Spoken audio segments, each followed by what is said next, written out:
the one, the only, Ben Sion.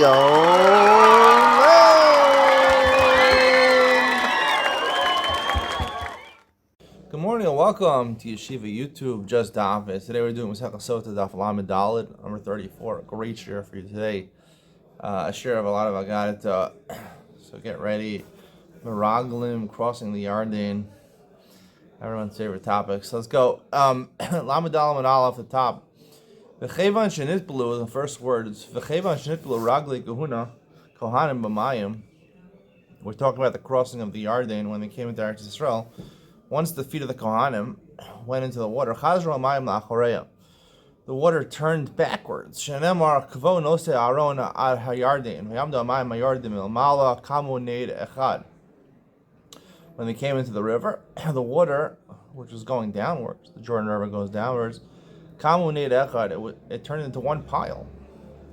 Kama Govan Shalmayim, how tall was the water? How much did it pile up? Shnemasar mil, 12 mil. 12 kilometers by 12 kilometers. Keneged Machane Yisrael. That was the amount that had to be freed up. So the encampment of Klal Yisrael, which was that size, could pass through. Div Rabbi Yehuda. That's the opinion of Rabbi Yehuda. Amrlo Rabbi Rabbi Shimon. Rabbi Shimon said to Rabbi Yehuda, Dvarech Adam Kal Omayim Kalim. Which one's swifter, man or water? Water moves a lot. Heavy Amar Mayim Kalim. Water moves fast. Him can boy Mayim B'shot Fenosan. If all the water basically formed a pile of 12 mil by 12 mil, right? That's how tall the pile was. But it was flowing, right? The water was flowing. So it would be stopped up for the time it took 12 mil by 12 mil of water, right, to stop. But then after 12 mil by 12 mil, the time it took to pile up that water, it would go back into place naturally. Imken Ba'amayim B'shot Fenosan. It would cover while they were passing through. It would cover the people. Ela Malamed Shumayim Nigdashin Va'olin. Keepin Al Gavi Keepin Yeser Mishlosh Meos Mil. Must be that it piled up more than 300 kilometers. At Jero Osan, when you pile up 300 kilometers in the air, I believe that the distance from the ground to space is around, I think, 100 miles. 100 miles between the ground and space, if I'm not mistaken. 100 miles. Which is, a mile is 5,760, 860 feet. I'm not exactly sure. Around that. So basically, it piled up into space, the water. Acharo's son Kol Malchei Mizrach U'Marav. Until all the kings of the eastern and western world, they saw this water. It was a tremendous sight. Shenemar Vayikish Kol Malchei Amorei Asher Be'er Yarden Yama V'Chol Malchei Aknani Asher Al Yam Eis Asher Hovish Hashem Esmei Yarden. It says in the pasuk, all the malachim surrounding Israel, they all heard about the splitting of the Jordan River. Mipnei Bnei Yisrael at Avram. Right? It split before them until they passed. Vayamas Levavam. Their hearts melted. They couldn't contend with fighting Klal Yisrael. Even Rachav, the prostitute, said, we heard that Hashem dried up the waters of the Yam Suf. It says, she continues on, our hearts were melted and we couldn't stand up. Now, the problem with this pasuk is that Rachel was not talking about the Yarden, she was talking about Yam Suf. So what's the connection? This is a question that the commentators are bothered with, and I will deal with, and you and Ben Sion. I'll explain the machlokes of Rabbi Yehuda and Rabbi Shimon a little deeper. How exactly did the Yarden split? Odam Yarden, Amar Lahem Yoshua. When they were still passing through Jordan, Yoshua said to the people, Amatem over the Yarden. Why are you passing through the Jordan River? In order to conquer Eretz Yisrael. Rashman is called Yoshvei Haaretz. He used to drive everyone who's living in Eretz Yisrael away. If you do this, good. If you don't, osichem. If you don't do this, the water will spill onto you, will devour you. My osichem. Why would the yud? Osi ve'eschem. Not only you, but also I will be consumed. Odem Yardin Amar Len Yeshua Harimu Lachem Ish Evan Achas Al Shechma Lemispar Shiftei Shal. Everyone, we're going to see they carried rocks from the bedrock of the Jordan. Two sets of rocks. So first he said everyone should take a rock. Right? 12 rocks. Similar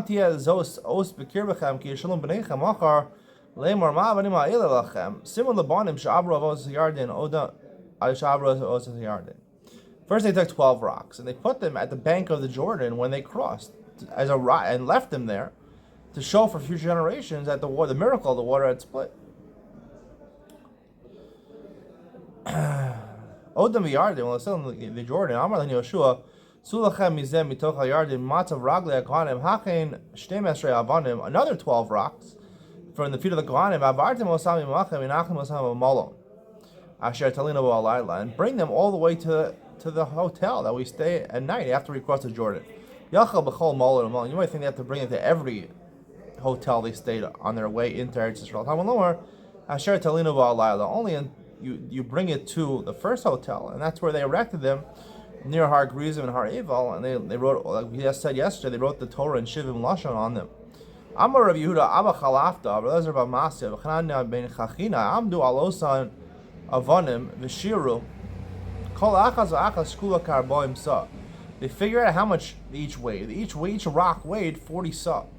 40 sa is the measurement of a mikvah. So basically, if you picked up the water in a mikvah, that would be the weight of each of the rocks. The Gemara is the madli inish lakatve tells us the tune heavy. What a person's able to lift, right, is 1/3 of the amount that he's able to lift with someone else helping him. So mikana the machashev leeshkol. So if they're able to hold by themselves 40 sa, that means with another person they're able to hold 120 sa. Mikana the machashev leeshkol shenemar vayasu b'mot b'shnayim. We're going to try to figure out how much the weight of when they came back to Eretz Yisrael with the fruits of the Meraglim. They came back they came back to the Midbar with the fruits from Eretz Yisrael. How heavy were the fruits? It says they held it with a pole b'shnayim. When you have a pole, one person is holding in the front, one person is holding in the back. So why do I say b'shnayim? B'shnei motos. Tell you they were actually using two poles. 4 people. Amar Yitzchak Tortini or Tortini. Rabbi Yitzchak says no. It was actually 4 poles and 8 people. Right, a load and a load under that load. When it says Shnayim, it doesn't mean 2 poles. It means 2 sets of poles. So 4 poles. Haketa Shmona Nasu Eshkol Echad. 8 people carried 1 cluster of grapes. Echad Nasu Rimon. One of the Meraglim carried the pomegranate myself. Echad Nasu Tein, and one carried a fig. Yeshua v'Kalev lo nasu klum. They didn't carry anything. Ibai Yisema, why didn't they carry anything? Mishum dechashivi, because they're more important. It's disrespectful to make an important person carry something. Ibai Yisema shlayah ba'osa itza. Alternatively, they were not with the Meraglim. They were not. The reason they brought these fruits back to show them how big Eretz Yisrael and how big the giants are. They'll devour them. Pligi barami Yitzchak nafchad amar l'divrei Rabbi Yehuda. According to Rabbi Yehuda, on the top of Lamadal and Beis, Avru. When they passed through the Jordan, how did they pass? Did they pass like the regular way they walked through the Midbar? The encampment, right? They had 2 Degalim in the front, 2 Degalim in the back, and Aron in the middle. Actually, we said the Aron actually preceded them, but it was basically, like we said, Shnei Masar Mil, Shnei Masar Mil. Rabbi Shimon, Bezachar Zeh Avru. According to Rabbi Shimon, who says that the water raised up 300 mil in the air, they didn't have to pass right like a square. They passed one like a line. Another opinion says even according to Rabbi Shimon, they passed like an encampment. Mar Savar Adam Kal, Mar Savar Mayim Kal. The Machlokes, like we said before, is Rabbi Yehuda held that people are quicker than the water. Mar Savar Mayim Kal. And Rabbi Shimon says the water is faster. That's why they had to raise up 300 mil. Still, they passed by in the quickest way possible, which was like basically in a square, like the way they were in camp. Now, it's hard to understand why Rabbi Yehuda would say it's obvious water runs faster than people can walk. So we'll have to answer that question as part of Iyun Ben Sion. Now we're going to start talking about the Meraglim. Shlach lecha anashim. Hashem says to Moshe, send people. Amar Rish Lakish, Shlach lecha midaitcha. It's your Moshe. Hashem didn't want the Meraglim to go. Moshe wanted the Meraglim to go. Would Moshe Rabbeinu be forced to do something that would be deleterious to Klal Yisrael? Right?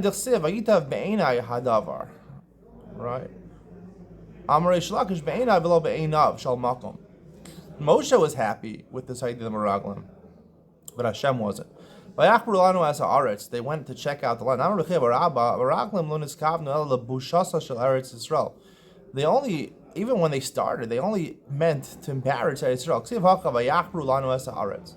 says over here they wanted to go. The simple explanation of Yachbru is to scout out the land. A different pasuk says the moon will be embarrassed exceedingly, and the sun will be embarrassed. Either Chafra is to be exceedingly embarrassed. These are the names that list in Parshas Meraglim. It lists the name of the Meraglim. We have a tradition. The names of the Meraglim corresponded to what they actually did. They had their names were sort of like they portended on what they were doing. Their names were given based on what would end up happening with them when they scouted Eretz Yisrael. We were able to figure out, to connect one of their names to the bad deeds they did. Sasser ben Michal, Sasser Ma'asav Shal Kadosh Baruch. He destroyed what HaKadosh Baruch Hu wanted. HaKadosh Baruch Hu wanted them to go into Eretz Yisrael right away. They destroyed that. Michal Sha'asa Atzmo Mach. He made HaKadosh Baruch Hu poor. Amar Yochanan Af Anu Nomar. Yochanan says I have a different name that can make sense. Nachbi and Vafsi. Nachbi Shehichbi Dvarav Shal HaKadosh Baruch Hu. He hid what HaKadosh Baruch Hu wanted. Hashem wanted them to explore Eretz Yisrael right away, to inhabit Eretz Yisrael right away.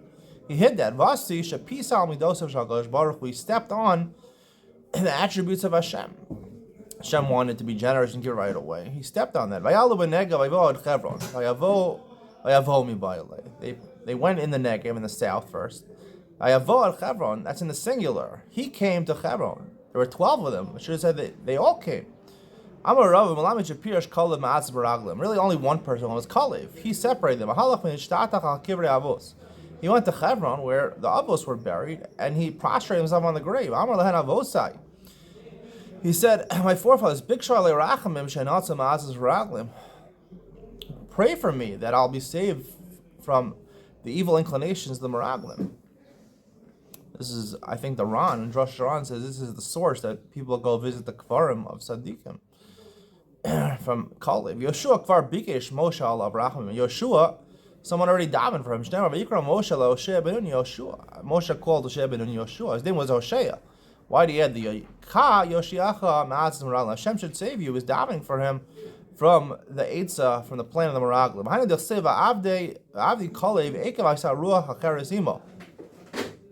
And that's why when he went to Hebron, right, it says, the pasuk says that Kalev inherited Hebron. Right? Why did he inherit Hebron? Because he went to Hebron to daven for his success of not being swayed by the Meraglim. V'shem Achiman Sheishai v'Talmai. It says over there, in the Meraglim, in Hebron lived Achiman Sheishai v'Talmai. Achiman, what is his name? Achiman. Meyuman Shebe'echav. He was the most fit among his brothers. Shishai Shemasim Esa'aretz Kishchasos. When he stepped, he was so big, he was such a big giant, he made pits in the ground. Talmai Shemasim Esa'aretz Tlamim. He also was very big. When he walked, he would make furrows in the ground. Dawar Acher, Achiman Bana Anas. Achiman built the city of Anas. Sheshai Bana Alash. He built the city of Alash. Talmai Bana Talbush. He built the city of Talbush. Yilidei Anak. What does it mean? Children of the Anak giants. Shemanik and Chama V'Komas. Another explanation, Anak can also mean a necklace. They made the sun a necklace because they were so tall. The sun shone as a necklace around their necks. The Hebron Sheva Shanim Nivnasa. Hebron was built 7 years, right before Tzoan Mitzrayim. Before Tzoan, we'll see, is the most fertile land in Mitzrayim. My Nivnasa. What does it mean it's built? Yilei Nivnasa Mamish. Hebron was built 7 years. It was set out 7 years before Tzoan. Efshar Adam Bona Bias Lebno Katan Kodem Lebno Gadol. Normally, a father would build a house for his older son before his younger son. Cham had 4 sons. The second oldest was Mitzrayim. The fourth oldest was Canaan. So on in Mitzrayim was built before. The Chsiv Brecham Kush Mitzrayim. That continues. The last one is Canaan. It doesn't mean that it was built before. It just means that it was more fertile, 7 times more than so on. There's no place which basically is rockland and it's not fertile. The most unfertile land in Eretz Yisrael is Hebron, the Kavrei Be'eshchive, because all they do over there is bury dead people. And the Chamu'ula b'chol ha'aratzos, there's no more place fertile outside, I guess, of Eretz Yisrael than Mitzrayim. Shneimar Kigan Hashem Keretz Mitzrayim. In Dvarim, Hashem compares it to a garden. The Ein Chamu'ula b'chol Eretz Mitzrayim Yoser Misoan. The most fertile place there in Mitzrayim is Soan. D'chsev Kayu b'Soan Tzara. It says in Yeshayahu that they went so on. The nobles, the ruling class, lived in so on. Even so, Hebron, the worst part of Eretz Yisrael, the least fertile in Eretz Yisrael, was 7 times more fertile than so on. The Hebron Trashim happy. The Gemara asks, is Hebron a place of rockland, basically where it's not fit to graze animals? Avshalom,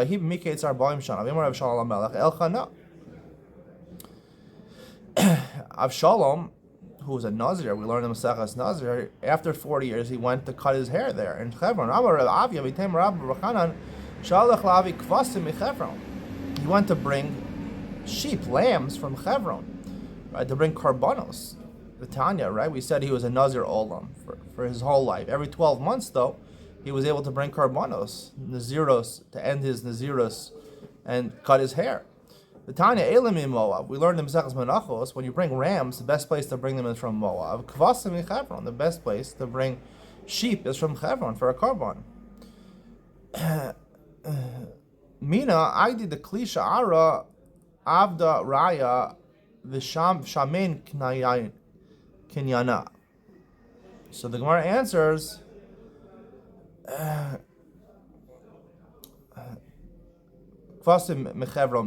should bring it from Chevron. So the answer, since that the soil was rocky soil, it wasn't a deep soil, deep moist soil. And since it was a rocky soil, if it was a fertile soil, they would grow crops there. They wouldn't have grass there.